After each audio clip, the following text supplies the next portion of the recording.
Good morning. Good morning.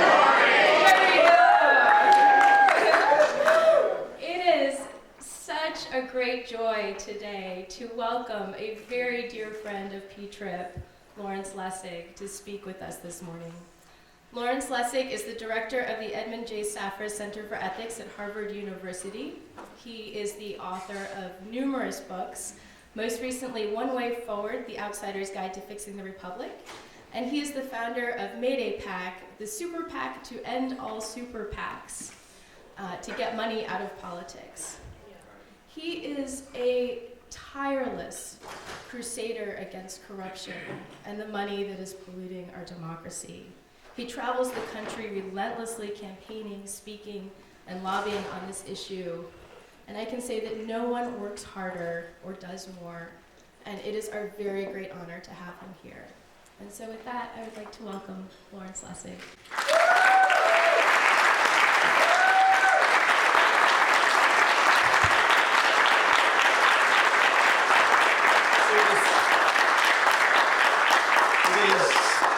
It is really, really wonderful to be here with you. The future not just of the party they call the Democratic Party, but the future of democracy in America, you. Now, I come from a small state up in the north. You might have heard of it, Massachusetts. It's a place where people feel free to call themselves progressive, even liberal. We use that word to talk about ourselves openly in mixed company. We call ourselves progressives and liberals, and we have a proud tradition of the very greatest leaders for progressive and liberal ideas in the nation. From Charles Sumner to the Kennedys, to a senator you may have heard of, Elizabeth Warren. You've heard of Elizabeth Warren, right? So Elizabeth Warren is famous for many, many things, inspirations that have captured us, but the one I want you to think about for a moment is her slogan, "The system is rigged." The system is rigged. Now, all of you want to be on stage with Elizabeth Warren someday. I want you to take that moment right now. I want you to say with me out loud together with Elizabeth Warren, there she is on stage. I want you to say with me, "The system is rigged." No, better than that. Come on. The system is rigged. Now that truth, that self-evident truth is believed by 82% of Americans. They agree. Not just liberals, not just progressives, but 82% of Americans agree. The system is rigged. But the question is, what do we do about it? When we say the system is rigged, we talk a lot about what we're against, but what are we for? And when we say the system is rigged, when we think the system is rigged, we can also think, what are we going to do about this rigged system? What are we going to do right now about this rigged system? Let's think a little bit about what it means for this system to be rigged. The defining struggle of American history is the struggle for racial equality. The defining fight for 400 years. For 250 years, there was a war against slavery. You say, that sounds a little bit long. I thought the Civil War was 4 years, but that's white man's history, right? The war against slavery began the first moment a black soul was ripped from the heart of Africa and brought to America to be a slave. That was the beginning of that war. And then 240 years into that war, the white men joined. When the first great party, a party founded on a single ideal, the ideal to end slavery, was born, and it elected a president and then started the war which eventually ended slavery. 250 years it took for that simple idea to be achieved, that humans were not property. Now, we have not begun to account for that history. We as a nation have not begun to account for what that means. That war is still with us today. And after that war, for 100 years, we fought a second war, a war to achieve civil equality in America. And that war was born with great, great hopefulness. We forget that in the years after the Civil War, African Americans were elected to the United States Congress. The first senator was sent to the United States Senate, Blanche Bruce. All across the South, in Southern legislatures, African Americans were elected, became majorities. All across the South, blacks began to believe it was possible to have democracy, that they could be equal citizens. But then the first great terrorist war in America broke out. And we didn't have a George Bush or a Dick Cheney back then to fight those terrorists. Instead, those terrorists, those who took that war for freedom and inverted it into a war to re-enslave Americans, won. Those terrorists silenced the movement for equality in the South because Northerners were too tired, and they retreated. And for 100 years, in effect, we lived in a nation once again where a people were enslaved, not through slavery, but through the denial of the most basic rights, to participate as equals in a society. And then at the end of that war, too, the whites joined. The whites joined. And when the whites joined, and this got to be an issue no one could ignore anymore because of the leadership of people like Dr. King and Malcolm X, who made this the central issue in America. After 100 years, we achieved extraordinary victories in the form of legislation like the Civil Rights Act and, most importantly, the Voting Rights Act of 1965. But after that war, we've now been in the middle of a 50-year war to achieve not just civil equality, but also economic equality in America. And that war, too, began with hopeful signs. That war, too, began with a dream for equal society, with the Lyndon Johnson promise that we would build a society with equal opportunity for all. But then very quickly, those ideals got lost as America spun into an idiotic war in Vietnam and an even more idiotic war against drugs that made it impossible for the poor in this society to rise up because the economic world they lived in told them they could not. Yeah.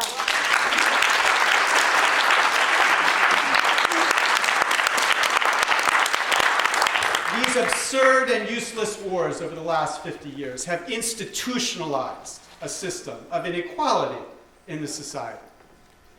They've taught our police to treat our citizens like they're grunts at some military camp where what they expect is discipline, to respect not them as humans, but to treat them as if they are just to be disciplined by the police. We have built this because of this system of inequality that we have allowed to develop in this society and that we have not fought against. Now, when we tell the story of racism in America, this is often really framed as a kind of North versus South story. There is no North versus South in this story. The slavery that existed in America for 250 years was practiced in the South, but profited on from the North. Exactly. The 100 years to get civil equality was an inequality imposed in the South, but allowed by the blindness of the North.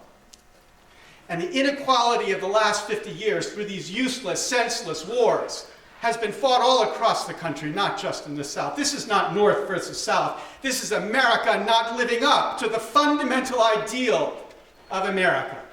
This is us not being who we are.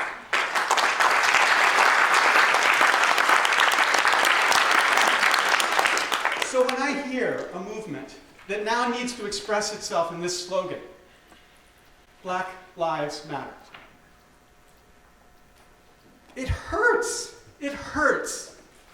It hurts to think 400 years into this struggle, this is what we have to say.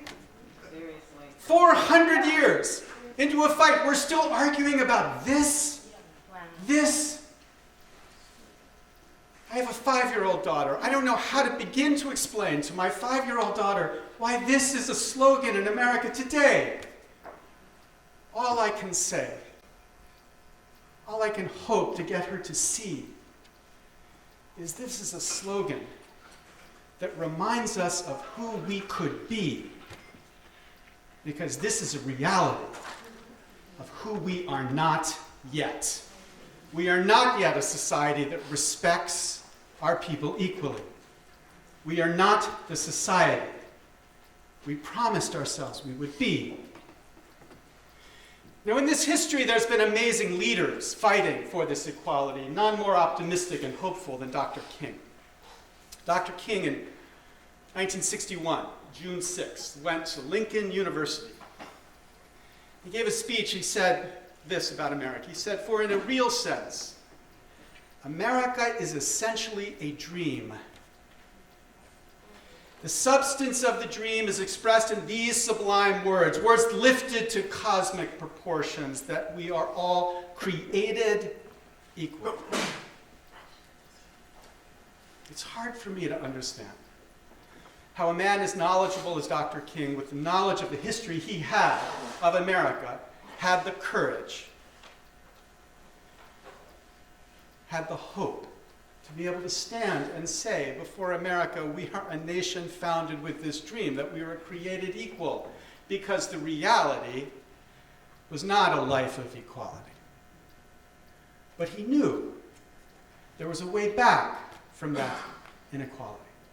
And he knew a central step to getting back from that inequality was to find the capacity for citizens to act as citizens. To act as citizens, most importantly, in the political process. King's most important fight led to the enactment of the most important legislation in the last 50 years, the Voting Rights Act. But when King talked about voting, you have to hear him the way a black man would hear it, not the way a white man would understand it. When King talked about voting, he said, "So long as I do not firmly and irrevocably possess the right to vote, I do not possess myself." That's the invocation of slavery. I do not possess myself. To deny equal right to vote is to recreate the system of slavery. I cannot make up my mind. It is made up for me. I cannot live as a democratic citizen, observing the laws I have helped to enact. I can only submit to the edict of others. This ideal was an ideal for equality, citizen equality. But as we remember King, or as most Americans, I won't speak for the progressives, as most Americans remember King, they remember him talking about this as a matter of racial equality. And we never got to see who King would become. We had clues, but they were stopped by the massacre that occurred in Memphis. We had clues about who he would become, because after he won the Nobel Prize, he began to shift the debate. He began to talk about issues that were not tied exclusively to race, talk about issues that were much more fundamental. He had come to recognize that racial equality would only be achieved when a more fundamental equality was achieved as well. As he wrote, "Now when I say the question, the whole society, it means ultimately coming to see that the problem of racism, the problem of exploitation, and the problem of war are all tied together. These are the triple evils that are interrelated." This ideal that he was hinting at the end of his life, before his life was ended, was the recognition we had a more fundamental fight. A fight for a bigger equality, more fundamental than just one section of society, a core fight, the fight to achieve the power as a citizen equally in our society. Only then could we have a society that would protect all the poor, the exploited, those sent off to war. Only then, when we were equal citizens, could we achieve the dreams we told ourselves we were founded to Okay. Now there are many moments, there are many aspects of that inequality. I want to focus for a second on just one. You've heard of this place called Texas. I hope you've heard of this extraordinary man, Dr. Lawrence Nixon. Dr. Lawrence Nixon lived in El Paso, Texas. He moved there in 1910. And every 2 years, between 1910 and 1922, Dr. Nixon would walk down to his polling place, pay his poll tax, and vote. But in 1924, when Dr. Nixon walked down to his polling place and paid his poll tax, he was told by the judges at the polling place, Dr. Nixon, you know you can't vote. And Nixon said, I know I can't, but I've got to try. Now, the reason he couldn't in 1924 was that in 1923, Texas had by law, in the law itself, explicitly in the statute, said African Americans were not permitted to vote in the Democratic primary. The only party in Texas in those days, kind of hard to imagine, but the only party in Texas in those days was the Democratic Party. Blacks were not permitted to vote in the Democratic Party primary. It was an all-white primary. Only whites got to vote. So 16% of Texas was excluded in this critical first step with the obvious consequence, right? It's totally obvious to produce a democracy responsive to whites only. That was a system of inequality baked into the express law of Texas. Now, it turns out Texas didn't invent that system of inequality. That particular way to achieve inequality. It was invented by this man, a northerner, Boss Tweed, New York's boss of Tammany Hall. Boss Tweed used to love to say, I don't care who does the electing, as long as I get to do the nominating. The nominating, right? Boss Tweed.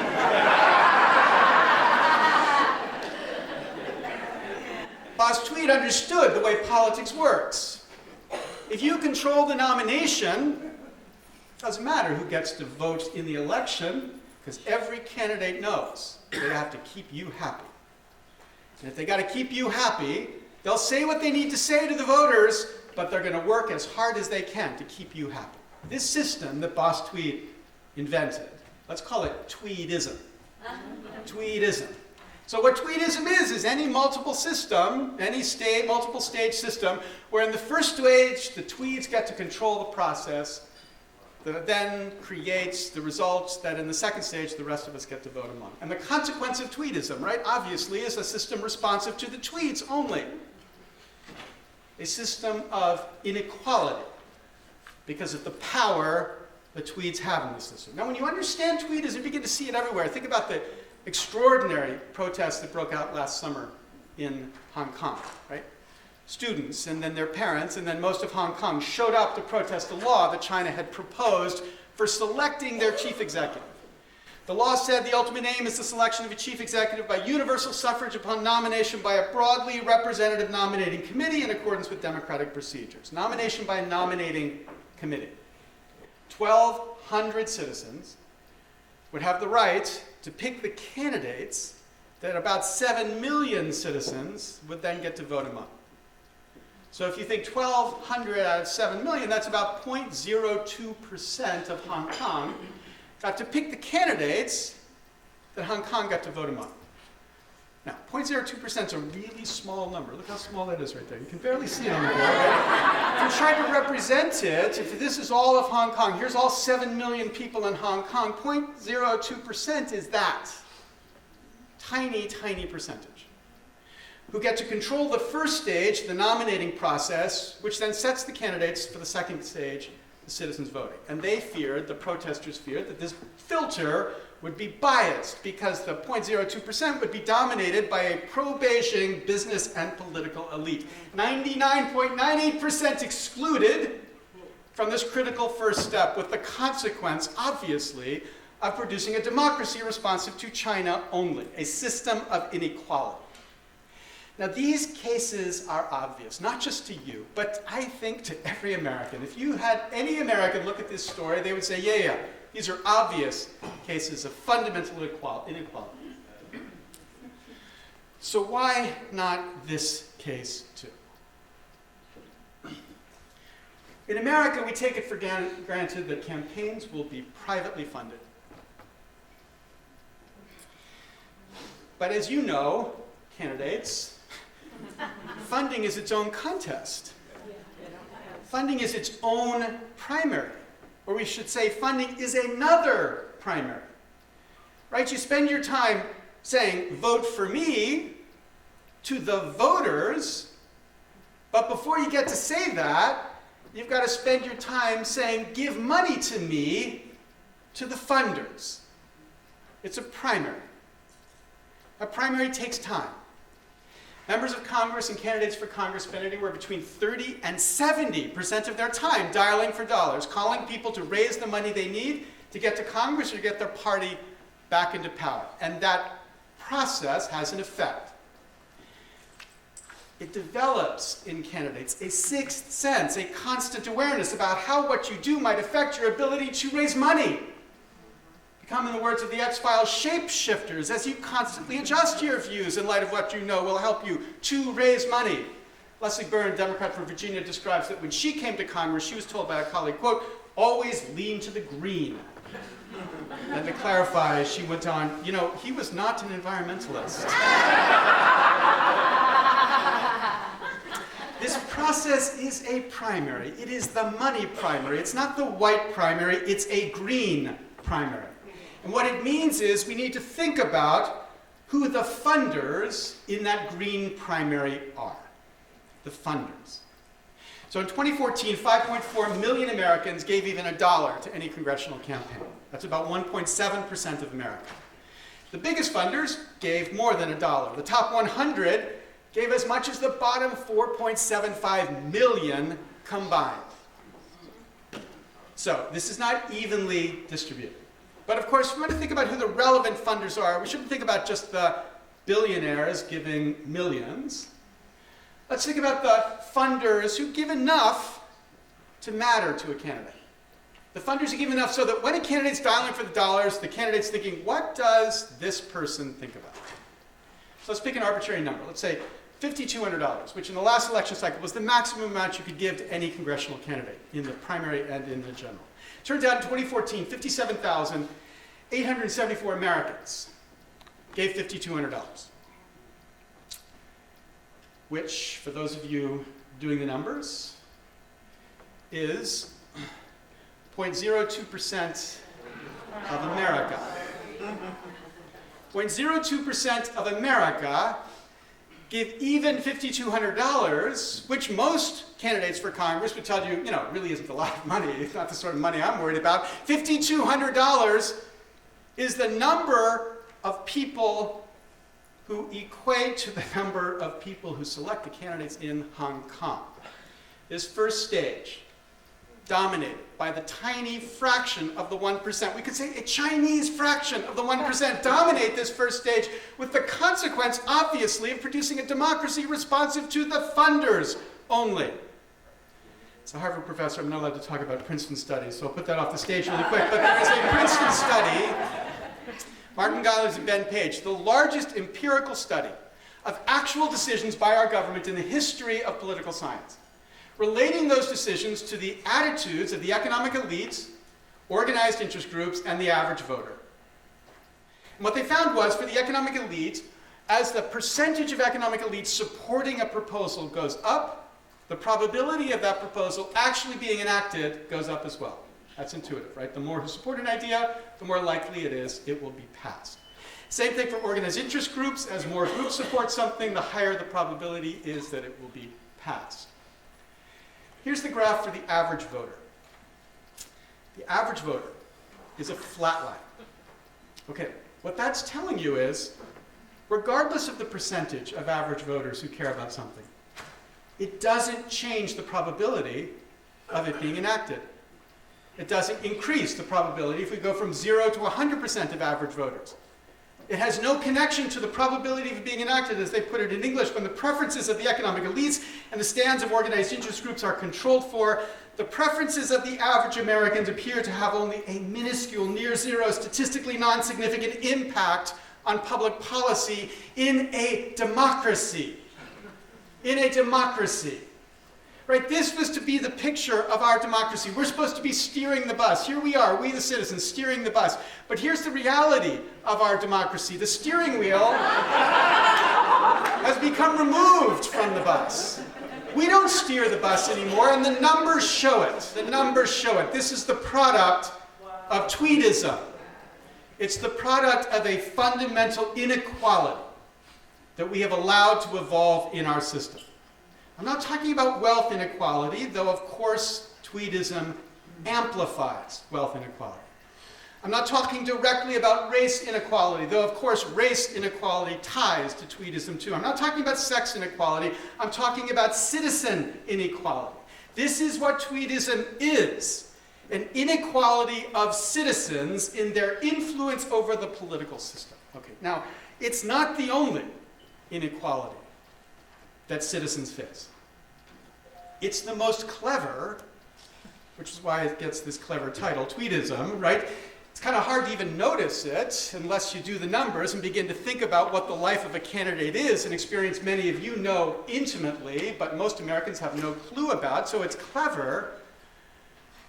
But it's not the most crude. A more crude form of this inequality is the plain old voter suppression that we see all across this country increasingly through voter ID laws or systems to make it very, very hard to vote in certain places, just so happens to align with certain political attitudes and preferences. But this is a crude form of inequality practiced in our system.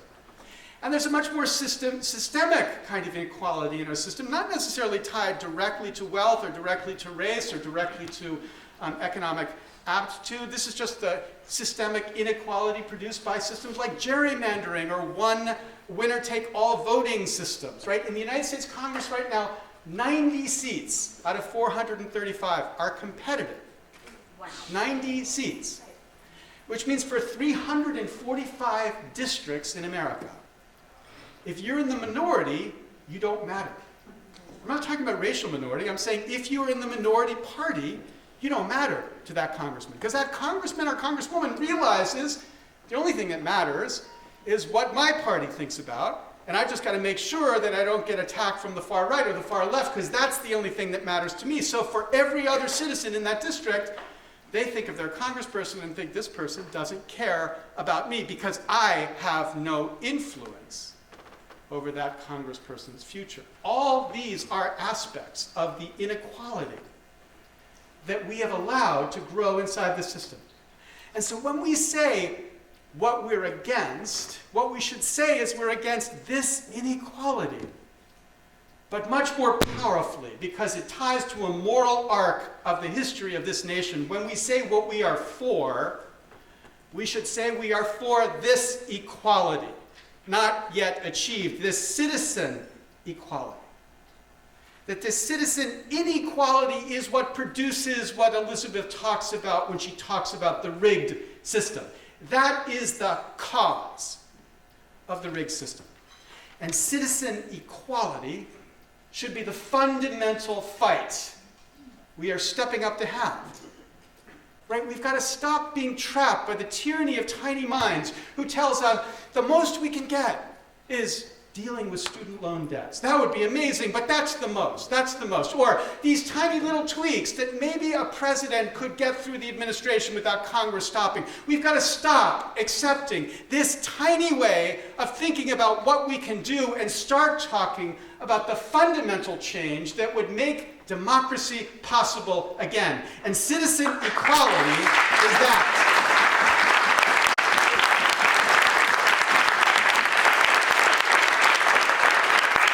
I think we should start talking about the Citizen Equality Act that we need to pass. A statute. It would take just a statute. So here it is. The Citizen Equality Act has three parts. Number one, an equal freedom to vote. Taking all of the legislations being proposed right now to eliminate the suppression and voter ID laws to make it possible to guarantee people have equal freedom to vote, that should be the first section, the most important part to include as a lead, because it's the one everybody gets and agrees with. And number two, equal representation. Fair Vote and many organizations have been looking at the systemic way in which we block equality because of the way we allow representation to happen in America. And they have a whole series of proposals for making it possible for people to be represented equally again. We forget, for example, that the framers of our Constitution had multi-member congressional districts. Multi-member districts. So that if you were in the minority in a district like that, you at least knew you had a shot at getting a representative who represented you. We've given up on that to create this system that the parties, both parties, can control much better, a system where we eliminate 345 seats and we focus our energy on the 90. So equal representation should be part 2, and part 3, citizen funding of elections. These 3 changes. These 3 changes would be the most important statement for equality and the potential of democracy that we could have. And these 3 statements should be at the core of everything we do. Now, when we think about that progress, we should remember it's progress in the face of an extraordinary corruption that we've allowed to develop in our system. Now, when people talk about the framers of the Constitution, many of us rightfully say, these guys who had slaves, these guys who, despite there being people like Abigail Adams around, still didn't give women equal status in their society, these guys, you want to talk about? And for sure, our framers were oblivious to the importance of racial equality. They were oblivious to the idea of sex equality. They didn't even know what sexual orientation equality would have been, right? They were totally oblivious in all those ways. But they would look at us, and they would be astonished by our own obliviousness. Because at the core of what they thought they were fighting for was citizen equality. When Madison described the Constitution that he had helped to draft, he said it would have a branch that would have the federal government, which ought to be dependent on the people alone. And by the people, he explained in Federalist 57, he meant, quote, not the rich more than the poor. Not the rich more than the poor. What they were fighting was the democracy celebrated by the Donald. What they were fighting was aristocracy. What they thought they had achieved was a system that would guarantee that it wasn't money that determined whether you had equal status to be represented. They wanted a system that would include the widest array they could possibly have, and even their property limits only excluded about 7%, and they thought they needed to exclude people who were dependent on others because otherwise rich people could buy them. They were committed to equality of citizens in the political process. That was their fight. And as much as we rightfully criticize them for their blindness, we should celebrate this one core ideal which we have lost. We have lost. This ideal of equality should be our fight too. Okay, when should it be our fight? You know, they say that Einstein had this wonderful quote, insanity means doing the same thing over and over and over again and expecting different results.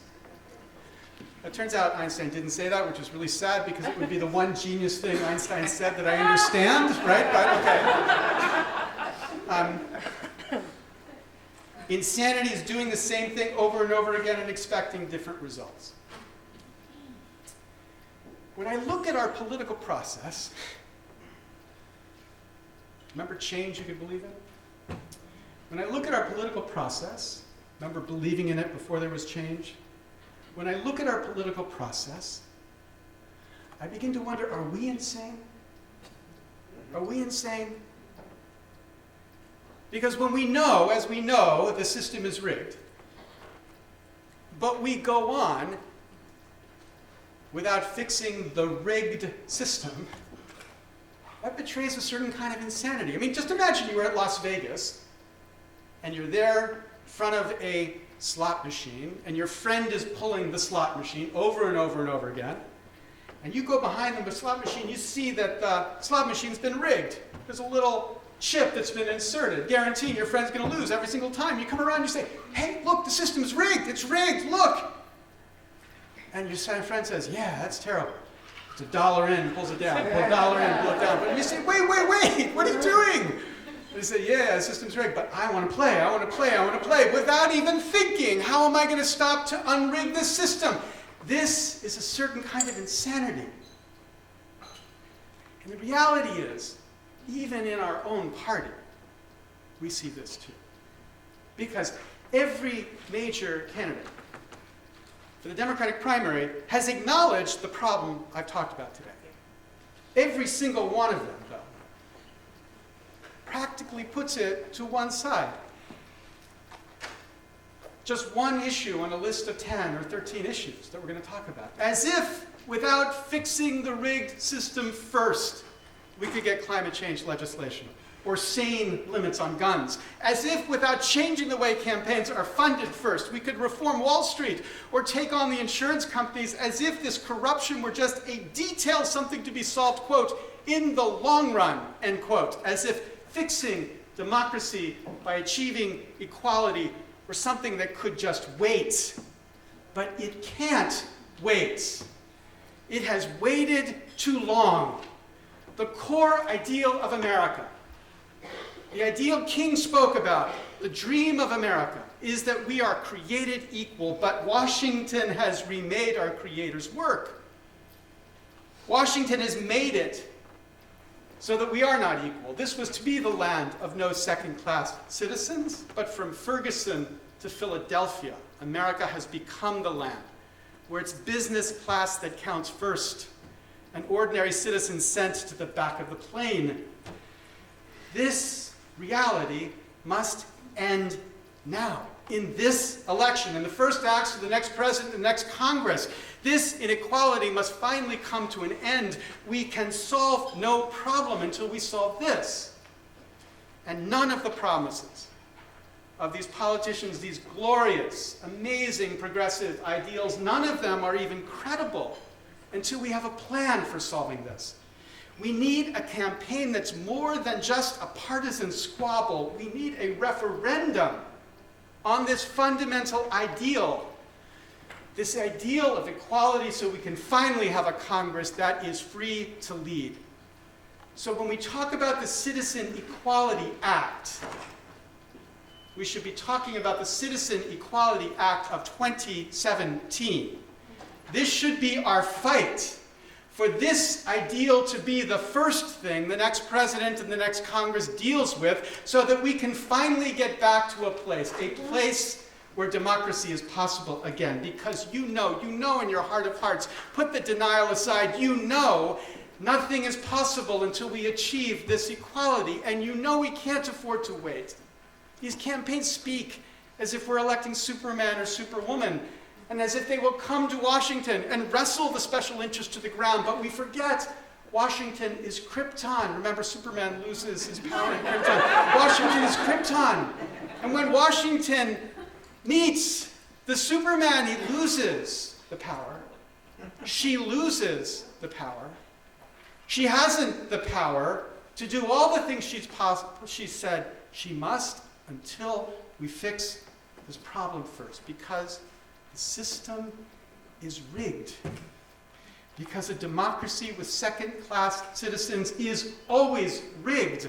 Because we need to fix that rigged system first and finally achieve a political system that respects our Creator's intent, that we are all created equal, and a democracy must respect us as equal. So what do we want? We want equality, citizen equality. And when do we want it? Now. We want it now. Right? This is the end of the talk, so let's do it as a chant, right? What do we want? We want equality. When do we want it? Now. What do we want? Citizen equality. When do we want it? Now! Or at least by 2017. Thank you very much.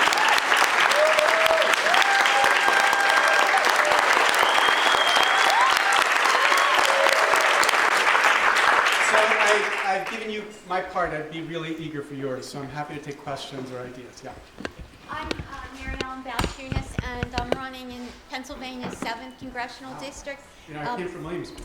Oh, wow. Really? Well, then, you know America Votes quote that said Pennsylvania is the most gerrymandered district, and Pennsylvania 7 is the worst of the Is worst. that right? So I agree with you that we need to make change now. Why do we have to wait till 2017? I have a team of lawyers working with us to look at the whole gerrymandering issue. And one of the thoughts was maybe we sue the Secretary of the Commonwealth because our district is so bizarre. I have 5 counties to run in.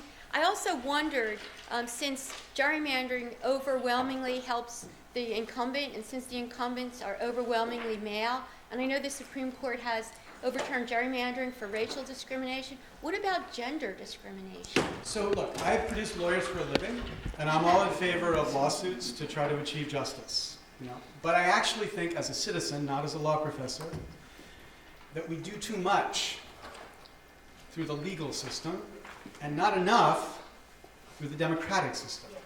So when I say we need an Equal Citizens Act of 2017, what that is the product of a referendum of citizens voting and saying, this is what I want first. This is what we believe. The most clear call for equality by the people in 50 years. That's what we need now.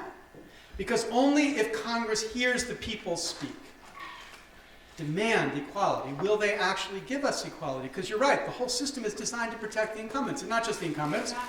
The lobbyists here, this whole place, this whole city is designed to make sure that these changes never happen. Because if these changes happen, it's not like lobbyists disappear. Lobbyists will always be necessary, but they become much less rich. So they are going to work like hell to stop any change, and they have better lawyers than we can have. So they will fight as much as they can in the courts, and it goes to the Supreme Court, and you know that's not been a bastion of hope for us recently. So I'm not saying no, don't do it. It might be actually a great strategy, but what I am saying is we can't rely on lawyers alone. We can't rely on lawyers alone. What would I do? I would do what I'm doing right now. I would be coming to the sort of people who I know can lead America and be telling them that what they need to do first is to start talking about the fundamental, bold idea. Remember, this is PCCC, bold progressives, right?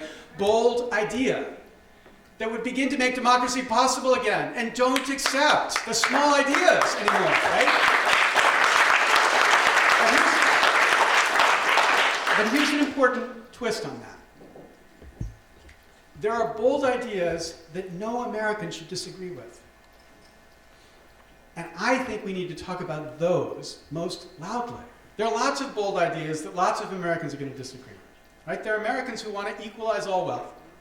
You know, they think that we all should have the same amount of, we should be Sweden. And I've been to Sweden. I like Sweden. It's a great place. But my point is, we're not there in America yet. But I would love to have the argument with the Republican Party about why we shouldn't have equal citizens. I'd love to have the argument where they defend the idea that some citizens deserve more power than others, where they defend the notion that James Madison was wrong, that in fact we should have what the revolution was fighting against, an aristocracy or a plutocracy or a kleptocracy, you pick your ocracy, that they defend the idea that the current inequality is somehow consistent with America, because it is not, and Americans will not buy that argument. So we should have a bold idea argument in the place that they cannot win. And they cannot win this argument, and that's the one we need to have. I am too, I'm a veteran, and I agree so much with citizens equality and voting. And I say, my question for you is, would you spearhead this and run for office?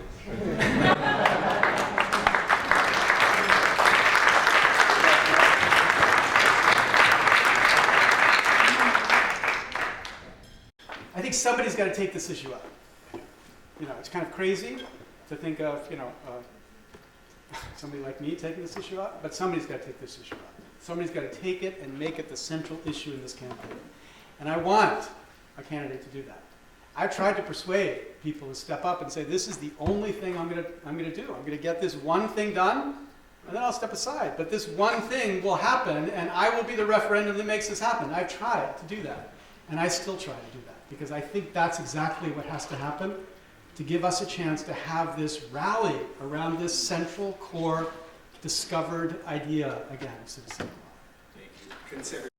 Don Savi, Morrow, Minnesota, House District 11B. What can we do today, now, and how can we do it to fire up the machine, if you will? Well, okay, what can we do today now? Can we put up a petition right now? Let's put up something right now, where all of you join the idea that we need a Citizen Equality Act of 2017. And you join the idea